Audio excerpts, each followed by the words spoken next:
కార్గిల్ విజయ్ దివస్ మన వీరుల త్యాగాలకు నివాళి.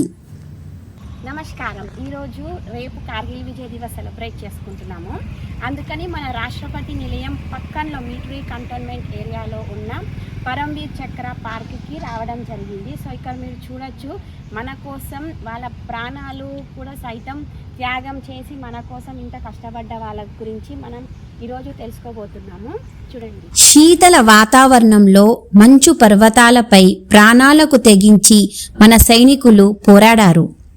టైగర్ హిల్, టోలోలింగ్ వంటి దుర్భేద్యమైన శిఖరాలను శత్రువుల నుండి తిరిగి స్వాధీనం చేసుకోవడానికి అనేక మంది వీరులు తమ ప్రాణాలను పణంగా పెట్టారు. కెప్టెన్ విక్రమ్ బత్రా, మనోజ్ పాండే, యోగేంద్ర సింగ్ యాదవ్ వంటి అనేక మంది వీరులు అద్భుతమైన ధైర్యాన్ని ప్రదర్శించి మన భారత మాత గౌరవాన్ని నిలబెట్టారు. ఈ యుద్ధంలో దాదాపు 527 మంది భారతీయ సైనికులు అమరులయ్యారు. సుదీర్ఘమైన పోరాటం తరువాత జూలై 26, 1999న భారత సైన్యం పూర్తి విజయాన్ని సాధించింది. ఇది కేవలం సైనిక విజయమే కాదు, మన దేశ పౌరుల ఐక్యతకు, సైనికుల అచంచలమైన స్ఫూర్తికి నిదర్శనం.